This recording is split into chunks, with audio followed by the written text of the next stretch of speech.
오늘 은혜 받고 성취될 하나님의 말씀은 요한복음 20장 11절에서 18절까지의 말씀입니다. 봉독해 드리겠습니다. 마리아는 무덤 밖에 서서 울고 있더니 울면서 구부려 무덤 안을 들여다보니 흰옷 입은 두 천사가 예수의 시체 누웠던 곳에 하나는 머리편에 하나는 발편에 앉았더라. 천사들이 이르되 여자여 어찌하여 우느냐 이르되 사람들이 내 주님을 옮겼다가 어디 두었는지 내가 알지 못함이니이다.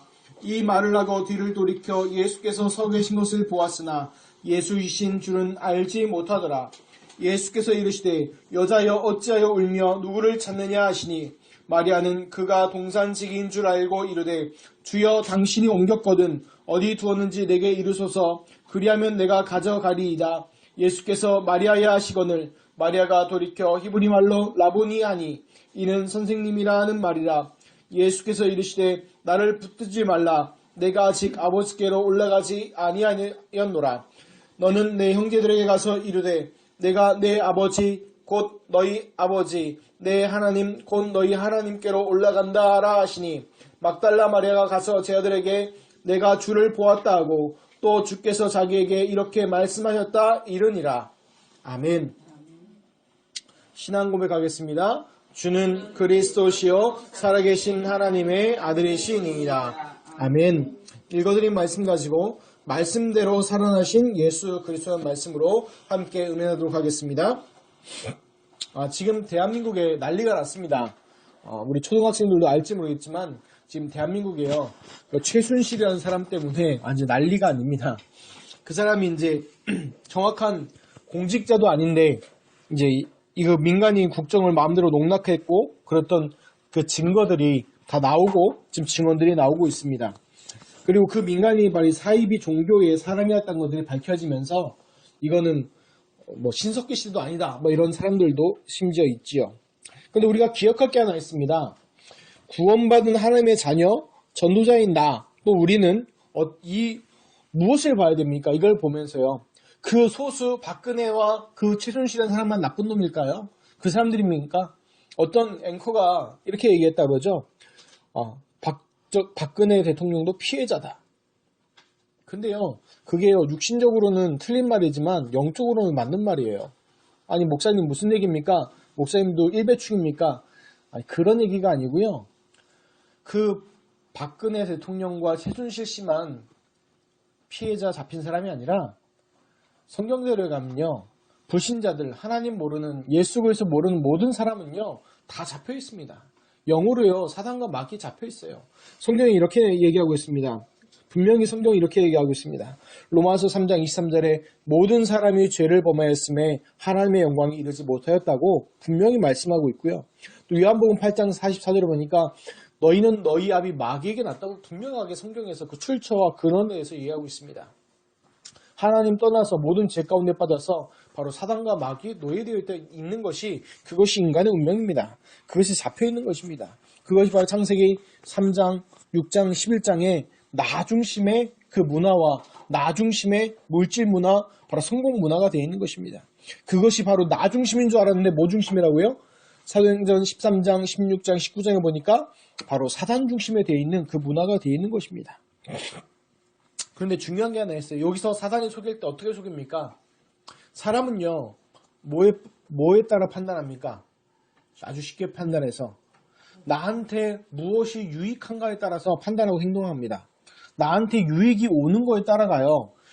무슨 말인지 알겠습니까? 여러분이 학교에 왜 갑니까? 학교에 왜 가세요? 아주 냉정하게 생각하면요. 나한테 뭐하게 오기 때문에 나한테 유익하기 때문에 가는 거예요. 왜? 내 미래를 준비하고 기초적인 걸 배우기 위해서 초등학교에 가는 거예요. 그러면 심지어 뭐까지도요? 신앙생활도 나에게 유익하니까 하는 거예요. 근데 그게요. 처음에 신앙생활 출발은 나에게 유익하니까 내 이 문제 해결하기 위해서 출발했지만 그 마지막까지 중간 그것도 그걸로 되면 안 됩니다. 바뀌어줘야 돼요. 나를 위해서가 아닙니다. 그러니까 나에게 무슨 이득이 있느냐 하니까 그걸 뭐래요? 사단이 속이는 겁니다. 이득 주는 것처럼. 창세기 3장에 보세요. 뱀이 여자에게 거짓말했던 거, 사단이 뱀에게 들어와서 거짓말했던 거예요. 나쁜 말이 하나도 없어요. 너희가 정령 죽지 아니하리라? 너희 눈이 밝아져서 하나님과 같이 되어 선악을 알게 될 것이다. 나쁜 말이 있어요, 없어요? 다 좋은 말이죠. 근데 이 네 가지가 다 거짓말이라는 거예요. 이 네 가지가. 죽지 않기는커녕 인간에게 선악과 못과는 당장 죽음의 문제가 닥쳤죠. 그쵸? 눈이 밝아진다고 그랬는데 이성의 눈은 떴어요. 사고할 수 있는 눈은 떴지만 뭐가 감겨져 버렸어요? 영적인 눈은 닫혀져서 하나님 먼저 찾지도 알지도 없게 돼버렸어요. 또 너희가 하나님처럼 된다고 하는데 하나님처럼 되기는커녕 사단과 마귀의 노예가 돼버렸어요. 그리고 이제 선악을 알게 된다는데 선악을 알게 돼서 좋을 것처럼 얘기했는데 죄의 노예가 묶여버렸어요. 그래서 거짓말을 하는 거예요. 그래서 사단은요, 지금도 이 네 가지 거짓말로 사단은 사람을 공격해 두옵니다. 나에게 유익이 있는 것처럼. 그래서요, 속지 마시기 바랍니다. 그래서 지난주에 얘기한 거 있잖아요. 마태복음 16장 21절에서 23절. 이때로부터 예수께서 자기가 예루살렘에 올라가 장로들과 대제사장들과 서기관들에게 많은 고난을 받고 죽임을 당하고 제3일에 살아나야 할 것을 제자들에게 비로소 나타내시니 베드로가 예수를 붙잡고 항변하여 이르되 주여 그리 마옵소서 이 일이 결코 주께 미치지 아니하리이다. 예수께서 돌이키시며 베드로에게 이르시되 사단아 내 뒤로 물러가라. 너는 나를 넘어지게 하는 자로다. 내가 하나님의 일을 생각하지 아니하고 도리어 사람의 일을 생각하는도다. 여기서요, 사람의 일은 뭡니까? 사람의 일. 그게 그거예요. 바로 내게 무슨 유익이 있느냐? 그거예요. 그게 바로 무슨 누구 기준이냐? 그게 불신자 기준이고 나 기준이고 바로 사단 중심의 기준입니다. 베드로가요, 왜 그럼 이런 얘기 했을까? 예수님이 고난받고 죽임당하고 3일에 부활할 거 얘기했는데 왜 베드로가 주리 그리 마옵소서 했을까요? 간단합니다. 내게 유익이 있어요, 없어요? 없을 것 같거든요. 나한테. 아니 예수님이 고난받고 죽고 부활하면 그게 나한테 뭔 유익이 있냐? 이거예요. 그러니까 뭐예요? 막는 거예요. 지금도요, 우리가요, 생각하겠어요. 하나님은요, 지금도 이 십자가의 구원 계획을 이루신 하나님은 지금도 세계복음을 이루어가고 계시고 구원의 계획을 이루어가고 계십니다. 그런데 우리 모습은 뭐냐? 그리 마옵소서. 왜? 내게 유익이 없으니까. 내게 유익이 없는 것처럼 보이니까 그리 마옵소서 얘기하는 거예요. 근데 속지 마시기 바랍니다. 성경에는요, 오늘 마태복음 거기 말씀에 보면 하나님의 일을 생각해야 된대요. 그럼 하나님의 일은 뭘까요? 마태복음 6장 33절에는 이렇게 나옵니다. 너희는 먼저 그의 나라와 그의 의를 구하라. 그리하면 이 모든 것을 너희에게 더하시리라. 하나님은 안 준다고 안 했습니다. 더하여 주신대요. 그래서 먼저 할 게 있는데 그 먼저 할 게 뭡니까? 바로 그의 나라와 그의 의를 구하는 겁니다. 그럼 그의 의가 뭡니까? 그의 나라가 뭡니까? 성경들에 가면 바로 예수가 그리스도란 이 천국의 복음이 증거되는 것이 하나님의 나라가 확정되고 하나님의 나라가 임하는 것입니다. 그래서 얘기합니다. 성경에는 예수님이 이렇게 얘기했죠. 마태복음 12장 28절에 내가 하나님의 성령을 힘입어 귀신을 쫓아내는 것이면 하나님의 나라가 이미 너희에게 임하였느니라. 예수님이 직접 예수님이 성령을 힘입어 귀신을 내쫓아낸 것이면 하나님의 나라가 이미 임하였대요. 왜? 성령께서 역사하시면 이런 일들이 일어나기 때문에 그렇습니다. 그래서 기억할 게 하나 있어요.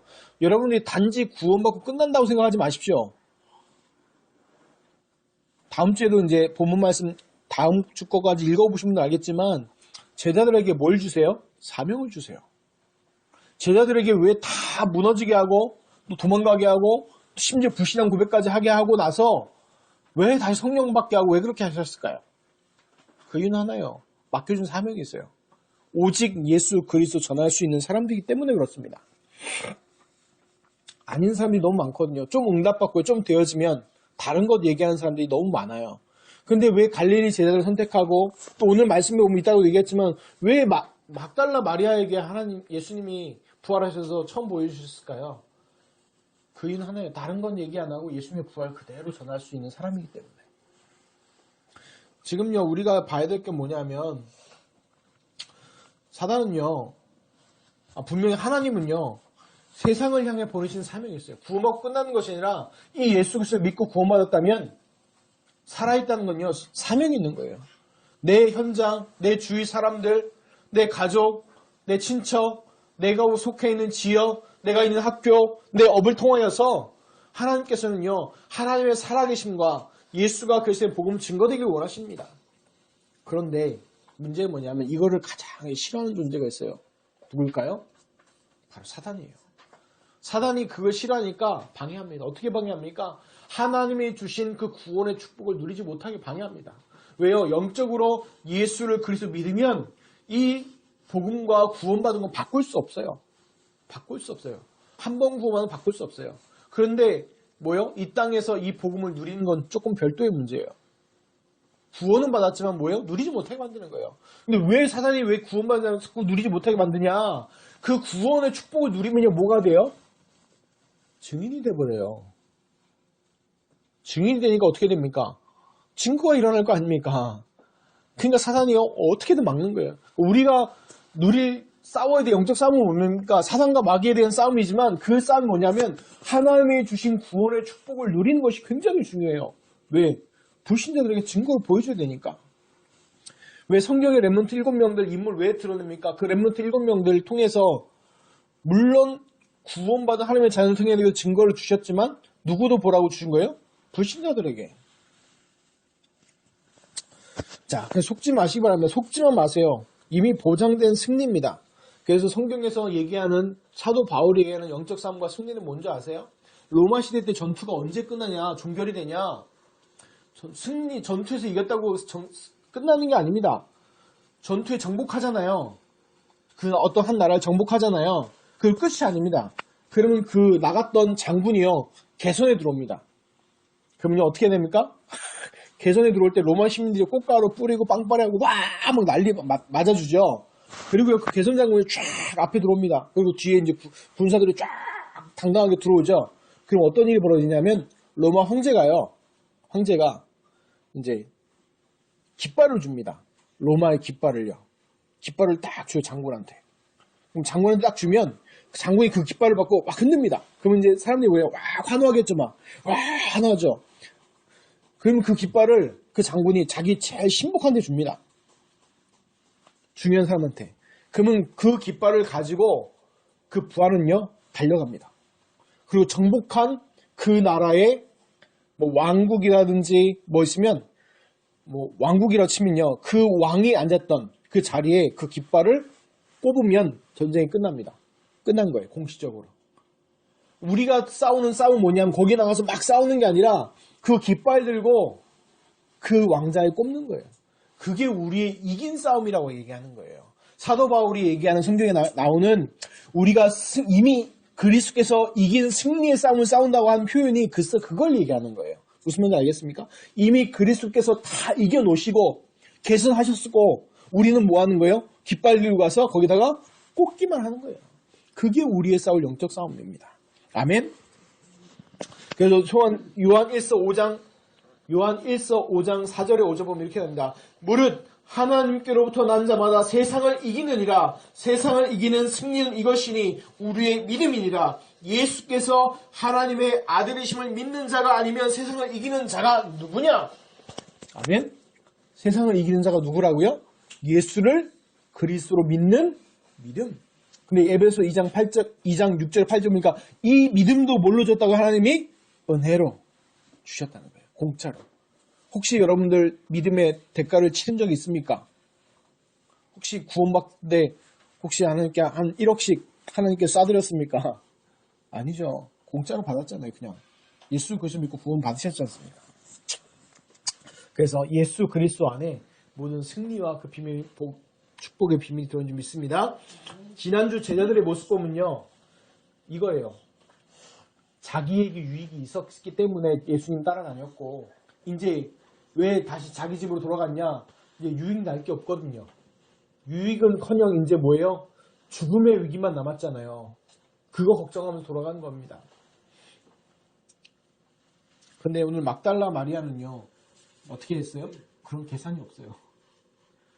다른 말로 하면 머리 나쁜 사람이고 속된 표현으로 하면 더 영적으로 보면요. 그런 계산을 못하는 순수한 사람이죠. 그런데 하나 착각했겠어요. 그렇게 되면 이제 성경을 잘못 해석하면 어떻게 돼요? 그래, 막달라 마리아처럼 이래야 된다. 울부짖어야 된다. 부르짖어야 된다. 천만에 만만한 콩딱입니다. 정말. 그거 성경 잘못하는 대표적인 인본주의적 해석이에요. 성경은 그렇게 말하고 있지 않습니다. 왜 예수님이 부활하고 제자들 많은데 굳이 막달라 마리아에게 나타나셨을까요? 맞잖아요. 제자들 12명이나 있잖아요. 누가복음에 보면 70인 제자도 있잖아요. 그쵸? 있잖아요. 그런데 왜 굳이 일곱 귀신 들렸던 이 막달라 마리아에게 나타났을까요? 또 하나, 왜 예수님이 처음 태어나셨을 때, 이 세상에 오셨을 때 예수님이 태어났다는 소식을 가장 먼저 전했던 존재가 있어요. 누군지 아십니까, 혹시? 기억하십니까? 누구였어요? 목동들이었어요. 목동들. 왜 그랬을까? 그러면 왜 예수님이 그 12제자를 선택해서 이 제자들을 선택했을까요? 왜 그랬을까요? 얘기하면 있는 그대로 사실을 전할 사람들이었어요. 다른 사람들은요, 왜곡합니다. 그 대표적인 게 마태복음 28장 끝에 보면 예수님의 부활의 장면을요, 누구도 봤어요? 예수님 부활한 거 누구도 봤어요? 로마 군인들이 봤어요. 로마 군인들이 옆에서 죽어 있는 것 같이 있다가 봤다니까요. 그런데 그들이 가서 얘기하니까 뭐라고 바뀌었어요? 얘기가? 제자들이 시체를 훔쳐갔다고 바꿔졌어요, 얘기가. 왜 그랬어요? 봤잖아요. 예수님 부활한 거 옆에서 로마 군병들이. 근데 왜 그랬을까요? 뭐에 따라서? 내게 얼마나 이득이 있느냐에 따라서 바뀌어버린 거예요. 그럼 그 얘기를 전해 들었던 유대 지도자들 있잖아요. 그 사람들도 바꿔버리잖아요. 뭘로요? 시체가 훔쳐갔다 똑같이. 그렇게 거짓말을 처음 시키잖아요. 이제 이해가 가십니까? 왜 하나님이 막달라 마리아와 왜 그 목동들에게 그 얘기를 했냐? 있는 그대로의 사실을 그대로 전할 사람들이기 때문에 그런 거예요. 그럼 왜 12제자를 선택해서 이들에게 하나님이 선택했냐? 이 사람들은 복음을 변질시키지 않고 있는 그대로 이 복음을 전할 사람들이기 때문에 선택한 거예요. 알겠습니까? 그래서 우리가요, 기억할 게 있어요. 갈릴리 사람 예수님 제자들을 선택한 이유도 그래요. 그래서 나중에 사도행전 3장 15절, 5장 32절, 10장 39절에도 제자들이 자기들을 보고 뭐라고 하냐면 우리가 이 일의 증인이라고 얘기합니다. 이 일이란 뭐예요? 예수 그래서 십자가에 죽고 부활하심의 증인이라고 얘기합니다. 자기들을 표현할 때. 어떤 일? 다른 일이 아니라 예수 그리스도의 죽음과 부활의 증인이라고 자기들이 얘기합니다. 변질시키지 않고 그대로 얘기하죠. 그럼 마찬가지로 우리에도 주신 사명은 뭘까요? 이 천국 복음과 이 복음 받는 거 변질시키지 말고 그대로 뭐해라? 누리고 전하라는 거예요. 아멘? 그래서요. 근데 이 당시에도 지금 제자들이 예수님 부활의 소식을 들어도 뭐합니까? 두려워합니다. 두려워서 무서워서 숨지요. 왜 마가의 다락방에 모인지 아세요? 물론 하나님이 사도행전 1장 8절에 그 약속을 언약을 주셨습니다. 근데 왜 숨었을까요? 무섭거든요. 두렵거든요. 아직까지. 근데 이들이 1장 8절의 말씀 붙잡고 마가 다락방에서 딴짓 안 하고요. 오로지 기도에 힘썼어요. 그럴 때 어떤 응답이 왔습니까? 사도행전 2장 1절에 오순절 날이 이미 이름에 각자 머리에 성령이 바람같이 불같이 임하셨어요. 그때부터 어떤 일이 시작됐습니까? 예수님이 얘기하셨던 예루살렘과 온 유대와 사마리아와 땅까지 내칭에 대한 이 말씀이요. 그대로 성취됩니다. 그때부터 뭐가 돼요? 변화가 시작됐죠.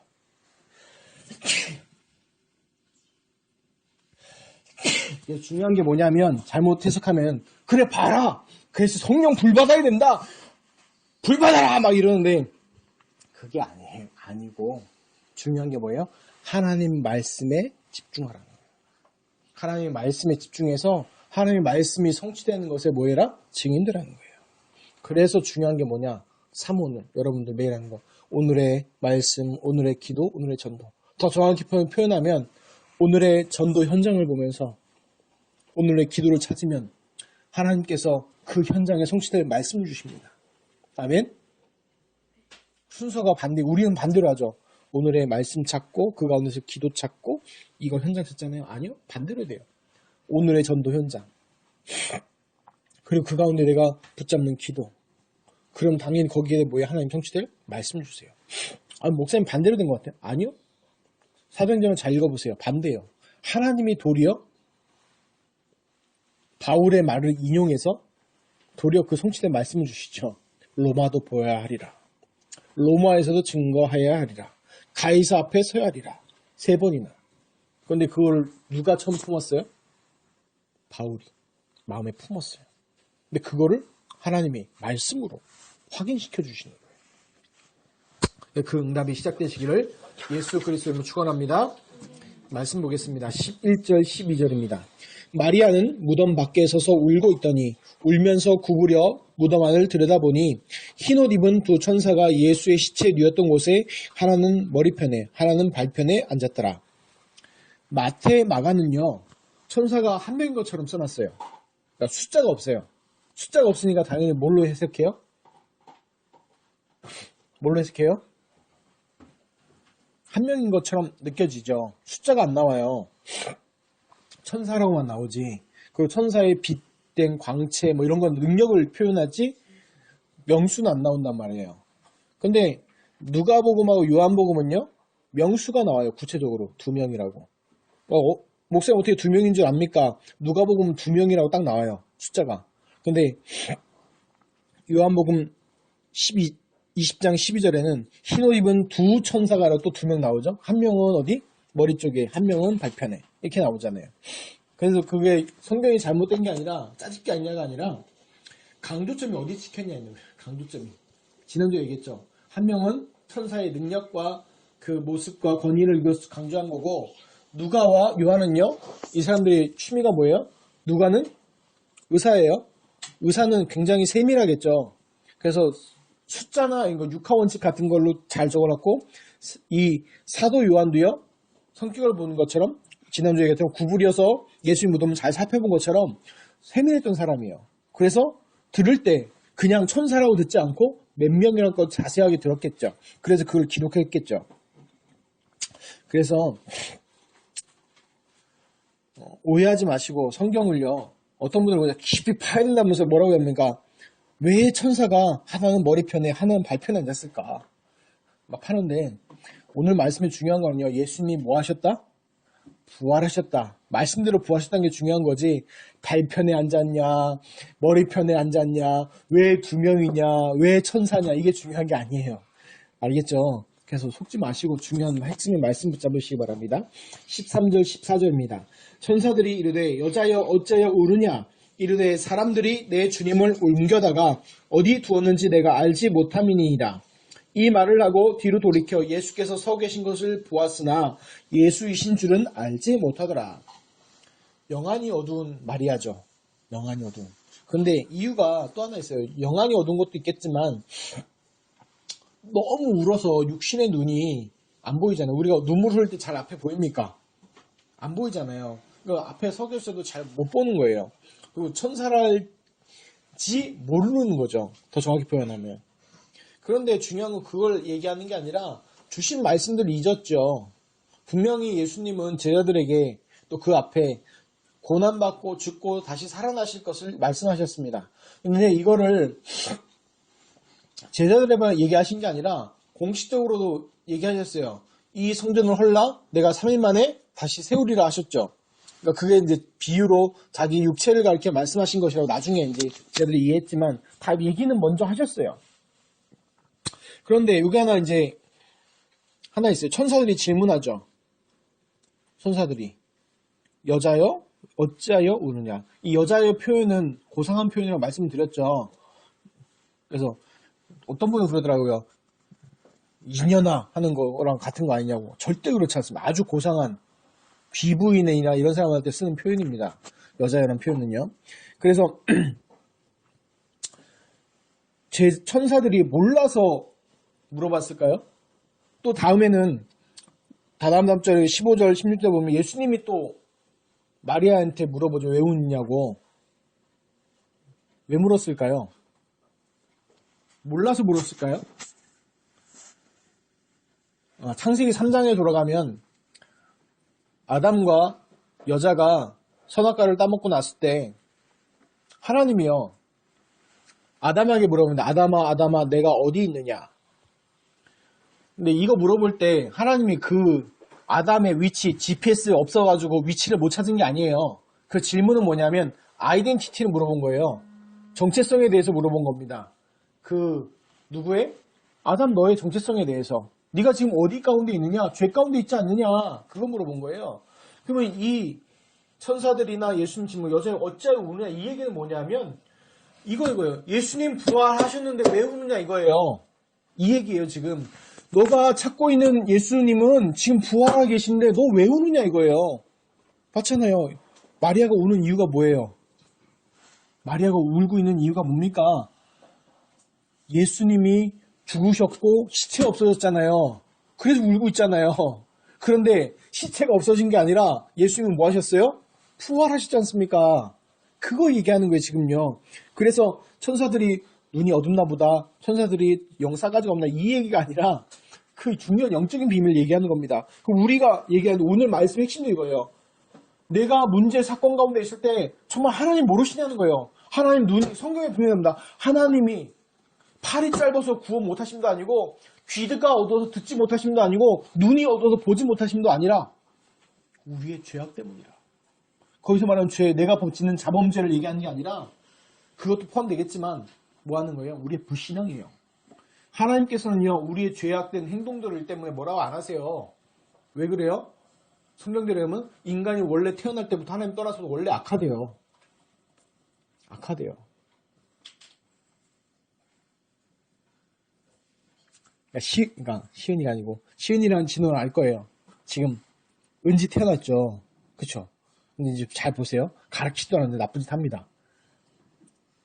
엄마 찌찌 먹다가 수틀리면요 깡 깨물고요. 네? 그리고요 막 이런 거 합니다. 그리고 가만히 있다 갑자기 막 잘 놀다 갑자기 엄마 다 놀아주다가 확 핥히고 막 이래요. 왜 그래요? 하나님 떠나 있으면 원래 악한 놈이에요.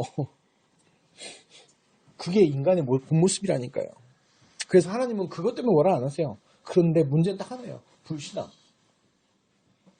우리의 불신앙이에요. 그래서 오늘 이 질문 어짜요 우느냐 이 얘기가요 굉장히 중요한 얘기예요. 예수님 부활했습니다.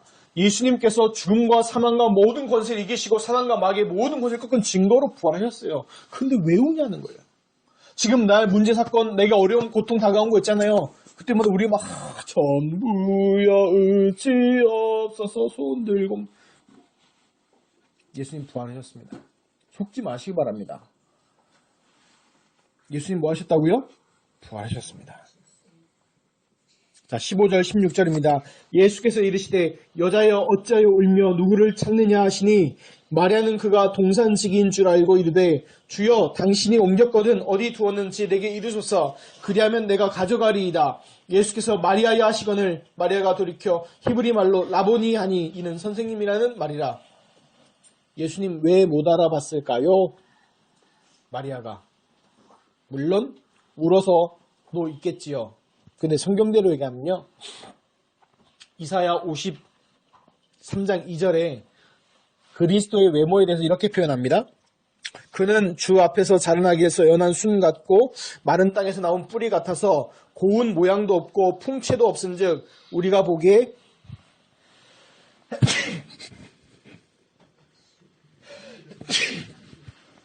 흠모할 만한 다른 아름다운 것도 없도다. 뭐라고? 예수님 외모에 대해서 예언한 게 뭐라고요? 흠모할 만한 게 없대요. 생각해 보세요. 마른 땅에서 나온 뿌리 본 적 있습니까? 마른 땅에서 나온 뿌리 어떻게 돼 있어요? 삐쩍 말라 있어요. 이해합니까? 일단 예수님 외모 삐쩍 말랐고 보기에 별로 좋지 않아요. 그러니까 지금 여러분은 뭐 예수님 사진 보는 거 있잖아요. 아마도 저는 그거 그렇게는 안 생겼을 것 같아요. 왜? 보기에 흠모할 만한 게 하나도 없을 만큼이었으니까. 차라리 링컨에 가깝지 않았을까. 예? 삐쩍 마르고, 링컨 보셨습니까? 링컨 사진? 삐쩍 마르고요. 외모요? 볼품 없어요. 그 사람도. 링컨의 업적만 뛰어나지 외모로는 별로였단 말이에요. 근데 예수님은 그보다 좀 더하지 않았을까? 흠모할 만한 게 하나도 없을 테니까, 외형적인. 그런데 부활하시고 나서의 모습은 어땠을까? 그거에 대해서 마태복음 22장 30절에는요. 예수님이 이렇게 직접 자기가 얘기하십니다. 부활할 때에는 장가도 아니가고 시집도 아니가고 하늘에 있는 천사들과 같으니라. 그러니까 예수님이 어떻게 됐을까요? 그런 영광의 모습으로 부활하셨다는 거예요. 광채의 모습으로.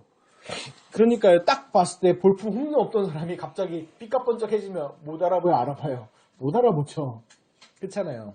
그걸 얘기하는 거 있고요. 그러니까 예수님께서 이제 부활하시고 완전히 육신의 몸도 변화하신 것을 말하고 있는 겁니다. 근데 이제 그래서 우리가요 기대하는 게 있어요. 우리가 장애인들한테 복음 전하는 이유 중에 하나가 뭐냐면 그게 부활의 소망이기 때문에 그래요. 우리가 힘들고 어렵고 아픈 지금의 모습 그대로 부활하는 것이 아니라 천사와 같은 모습으로 광명의 천사의 모습으로 다시 부활하는 거예요. 그래서 여러분들 좀 어렵고 힘들고 내 아프다에 낙심하지 마시기 바랍니다. 그래서요 누굽니까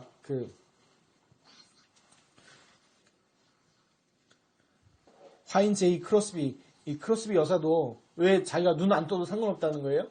왜 부활의 모습에는요 영광의 영적인 모습을 지금 내 자기 영화를 떠서 보고 있고 이거를요 누릴 것이기 때문에 그걸 보고 있는 거예요. 그래서 우리가 부활의 소망이 있는 줄 믿습니다. 자, 근데 이제 못 알아듣다가 마리아가 예수님께서 마리아야 부르니까 알아듣잖아요. 바로 알아듣죠. 왜 그럴까요? 평상시 예수님과의 그 친밀한 관계가 나와 있는 거죠. 그래서 중요한 게 뭐냐면 여러분 사모를 강조하고 매일의 삶 속에서 하나님 말씀 묵상을 하는 이유가 뭐냐면 하나님 말씀 속에서 계속 그 속에 들어가 있어야 되기 때문에 그렇습니다. 그래서 요한복음 1장 48절에 보면요. 나다나엘이 예수님 만날 때 예수님이 이렇게 얘기하죠. 나다나엘이 이르되 어떻게 나를 아시나이까? 예수께서 대답하여 이르시되 빌립이 너를 부르기 전에 내가 무화과 나무 아래에 있을 때에 보았노라. 평상시에 무화과 나무 아래에서 하나님께 기도하고 묵상했던 모습을 예수님이 알고 계시던 거예요. 그래서 우리가 중요한 게 뭐냐면 특별한 거 갑자기 어디 가가지고 며칠 금식 기도하고 아니면 산에 기도하고 뭐 금식 철야 이게 중요한 게 아니라 어느 때가 중요하다고요? 평상시. 그래서 평상시 사모의 축복을 누리시기 바랍니다. 17절 18절입니다. 예수께서 이르시되 나를 붙들지 말라. 내가 아직 아버지께로 올라가지 아니하노라. 너는 내 형제들에게 가서 이르되 내가 내 아버지 곧 너희 아버지 내 하나님 곧 너희 하나님께로 올라간다 하라 하시니 막달라 마리아가 가서 제자들에게 내가 주를 보았다 하고 또 주께서 자기에게 이르되 말씀하셨다 이르니라. 아멘. 자, 여기서 오해할 수 있는 게 하나 있어요. 여러분들 읽어보고 나서 뭔가 좀 이상하죠? 나를 붙들지 말라. 내가 아직 아버지께로 올라가지 아니하노라. 이렇게 보면 한국말로 해석해버리면 예수님의 부활이 뭔가 이상한가? 그래서 지금 막달라 마리아가 예수님을 만지는 터치하는 순간에 갑자기 예수님 승천 못하시고 뚝 떨어지는 건가? 이렇게 오해할 수도 있는데 그건 번역상이 오릅니다. 저도 원문을 찾아봤어요. 뭔가 이상해서. 그랬더니 나를 붙들지 말라. 붙들지라는 뜻, 그 단어 해석된 게 찾아보니까 헬라어로 합토라는 말인데 고착시키다, 들러붙다라는 뜻이에요. 자신감보다 예수님 때문에 그렇게 울고불고 했던 마리아가 예수님을 만나면 어떻게 했을까요? 어떻게 했을 것 같아요? 그냥 예수님 그냥 가만히 있었을까요? 어떻게 했을 것 같아요? 붙들고 막 울고 불고 하면서 그 눈물 흘리고 콧물 흘리고 다 닦고 막 난리 났겠죠. 예? 맞잖아요. 그러니까 예수님 이제 뭐 하는 거예요? 그만해라. 이제 그만 울어라. 그만 콧물 닦아라. 이 얘기예요. 그 얘기예요. 알겠습니까? 안 그러면 이게 말이 이상하게 해석된 거잖아요. 근데 원문을 보니까 그게 알더라고요. 예수님 부활에 방해되는 그런 얘기가 아니고 울고 불고 있다가 예수님 만나니까 이제 난리가 난 거예요. 근데 그거 이제 그만하고 위로하는 거예요. 이제 마리아야 그만 울고 이제 그만해라 하고 다독이시는 그 모습입니다. 자, 근데 이제 예수님이 얘기하는 게 메시지 핵심이 뭐냐면 형제들에게 가서 전해라. 그리고 난 부활하신 그 예수님 만나고 하나님께로 간다. 이 말씀이죠. 그런데 이제 첫 번째 알아들 게 하나님께로 간다. 이 말은 뭐냐면 이제 생전의 모습대로 그 공생애를 사는 삶이 아니라 이제 뭐예요? 달라졌다는 얘기예요. 다른 말로 하면 그 전에는 고난받고 죽으실 그리스도면 이제 뭐 하신 분이에요? 부활하시고 승리하신 그리스도인 거예요. 그거 바뀐 걸 얘기하는 거예요. 근데 우리가 기억할 게 있어요. 왜 천주교가 그게 왜 종교 생활이냐면요. 천주교에서 강조하는 건요. 고난받으신 그리스도를 강조해요. 고난받으신. 항상 천주교 그림 보면요. 항상 예수님은 어떤 모습이에요? 고난받고 죽고 힘들고 매맞고 연약하고 악이 이런 스타일이죠. 그래서 항상 누구의 도움이 필요해요? 마리아의 도움이 필요합니다. 그런데 우리 복음에서 성경에서 얘기하는 그리스도는 누구예요? 그 모든 죽음과 사망의 권세를 이기신 만왕의 왕이신 그리스도. 그래서 엄청 다른 겁니다. 엄청 다른 거예요. 그래서 꼭 기억하세요. 우리가 믿는 예수 그리스도는 십자가에 달려 죽으신 분이 아니라 부활하신 그 그리스도란 걸 믿으시길 바랍니다. 그리고 또 하나 뭐냐면 분명히 예수님은 내 형제들에게 가서 전하라고 했잖아요. 근데 18절에 보면 막달라 마리아는 누구한테 가서 전했어요? 제자들한테 갔어요. 아니 이 막달라 마리아가 그러면 예수의 명령을 잘못한 겁니까? 아니요. 마가복음 3장 35절에 보니까 예수님이 어떻게 말하시냐면 누구든지 아버지의 뜻대로 행하는 자가 내 형제요 자매니라 얘기하세요. 결국 누구라는 얘기예요? 제자들이 형제라고 얘기한 거죠. 근데 이게요. 요한복음을 잘 보면 확대되기 시작합니다. 요한복음 15장 14절 15절에는 예수님이 제자들 보고 뭐라고 그래요? 너희는 내 친구니. 친구라고 여기까지. 근데 그것이 이제 뭐예요? 영원한 혈육의 관계로 되는 것을 얘기하십니다.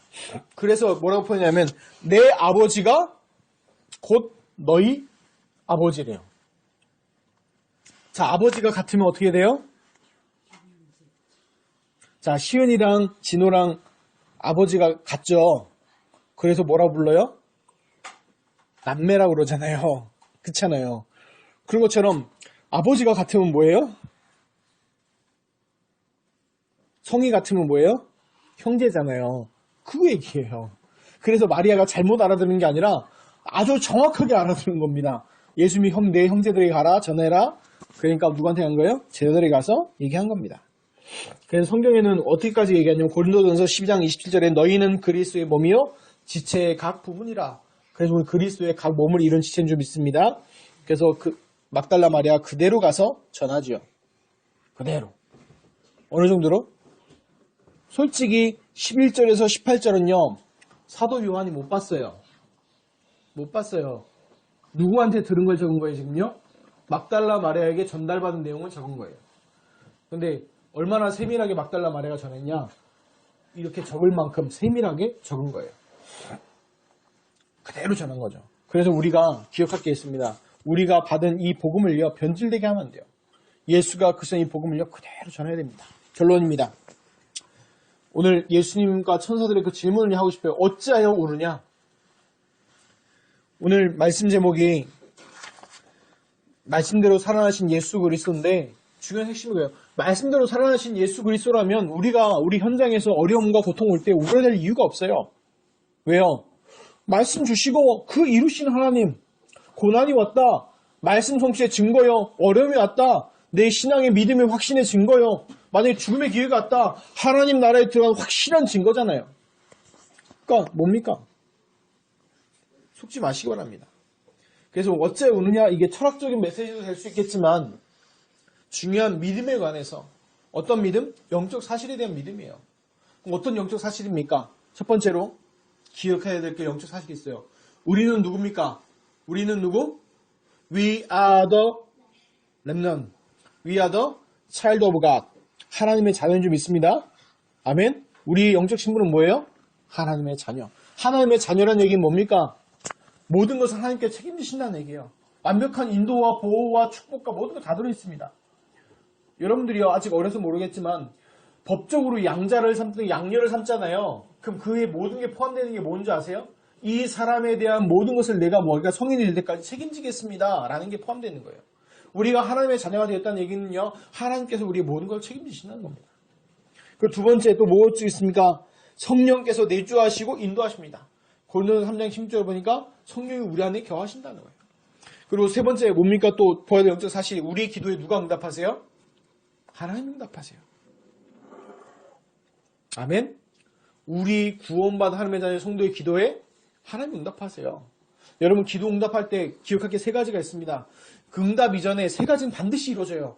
예수가 그리스도님 이 복음 붙잡고 기도하는 자에게 그 언약 붙잡고 기도할 때 어떤 일이 하냐? 성령이 역사하기 시작하십니다. 하나님이신 성령이 역사하시고요. 두 번째 천사들이 활동하고요. 세 번째 하나님의 성령이 활동하고 천사들이 활동하니까 당연히 흑암, 저주, 사단, 마귀, 귀신세는 꺾입니다. 누가 기도할 때?